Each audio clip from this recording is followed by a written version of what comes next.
தெரியல உங்களுக்கு எதுவும் தெரியல. கன்ஃபியூஸ்டா இருப்பேன். இல்ல ரொம்ப டென்ஸ்டா இருந்துச்சுன்னா என்ன கேட்டாலும் எனக்கு தெரியல இதுவே சொல்லிட்டே இருப்பேன்.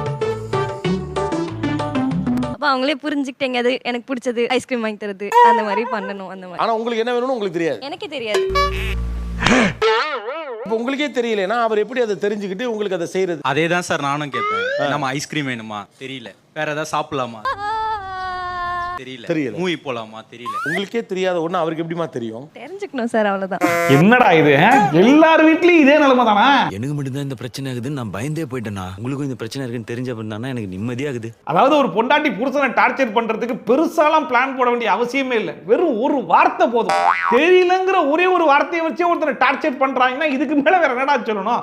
அதுலயும் பாருங்க, அவன் என்ன யோசிச்சிருப்பான், சரி பொண்டாட்டி ஏதாச்சும் ஒரு வார்த்தையை விடுவா, அந்த வார்த்தையை பிடிச்சிக்கிட்டு நம்ம எதையாச்சும் கண்டுபிடிச்சிடலான்னு பார்த்தா தெரியலங்கிறதே ஒரு க்ளூவா, அதை பிடிச்சி இவன் எதை கண்டுபிடிப்பான்? சொன்னாலும் தப்பு சொல்லட்டாலும் தப்பு, அவஸ்தப்படுறா சாரி. எல்லாமே ஏதாவது ஒண்ணு பண்ணாங்கன்னா ஒரு இதுல ஓகே ஆயிடும் சார். ஒவ்வொன்றும் எப்படி ட்ரை பண்ணிட்டே இருக்க முடியும்? என்னன்னு தெரிஞ்சா இது பண்ணலாமே நான் பாக்குறேன். நான் வேற ஒன்றும் கிடையாது. அவ்வளவுதான் சார். சண்டை போடுவோம். சண்டை போட்டோன்னே என்ன பிரச்சனைன்னு கேட்பாங்க. எனக்கு என்ன பிரச்சனைன்னு தெரிஞ்சிச்சுன்னா நான் வந்து என்ன பிரச்சனை பண்ணேன், இதான் பிரச்சனை சொன்னா இதை முதல்ல சொல்லிருக்கலாம்ல அப்படின்னு சொல்லி சொல்லிருக்க வேண்டியதானே? தெரியல சார். அந்த தெரியல. ஐயோ அட கன்றாவிய, எப்படி இந்த மனுஷன் எப்படி ஆயிட்டாரு பாத்தா. ஐயோ அப்படியே மிரண்டு போய் நிக்கிறேன். அநேகமா ஒரு புருஷன் கிட்ட போயிட்டு எப்படி சார் குடும்பம் நடத்துறீங்க அப்படின்னு சொல்லி கேட்டா அந்த மனுஷனே தெரியல சார் அப்படின்னு சொன்னாலும் சொல்லுவாரு போல. எப்படி சார் குடும்பம் நடத்துறீங்க?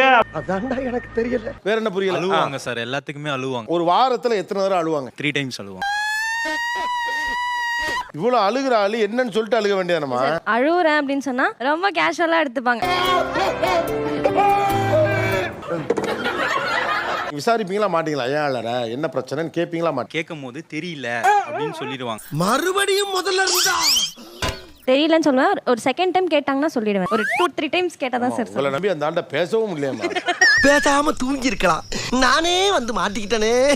நெக்ஸ்ட் டே, அந்த செகண்ட் டைம் நெக்ஸ்ட் டேவா கேளுங்க சார். எடுத்த உடனே தலைவலிக்குன்னு சொல்லிட்டு அழுக வேண்டியதானமா? அந்த மனுஷனை பார்த்தாலே உண்மையிலே பரிதாபமா இருக்கு.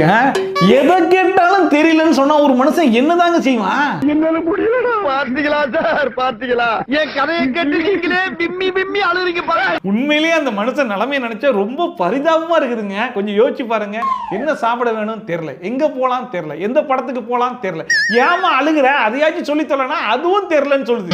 சரி ரைட், உனக்கு எதுவும் தெரியலையா அப்படியே விட்டுறலாம்னா எனக்கு தான் தெரியல, ஆனா அதை நீ தெரிஞ்சுக்கணும்னு சொல்லி சொன்னா ஒரு மனுஷன் என்னங்க பண்ணுவான்? ஞாபகம் இல்ல. திருப்பி குஸ் காம்படிஷனா என்னன்னு சொல்லு. என்ன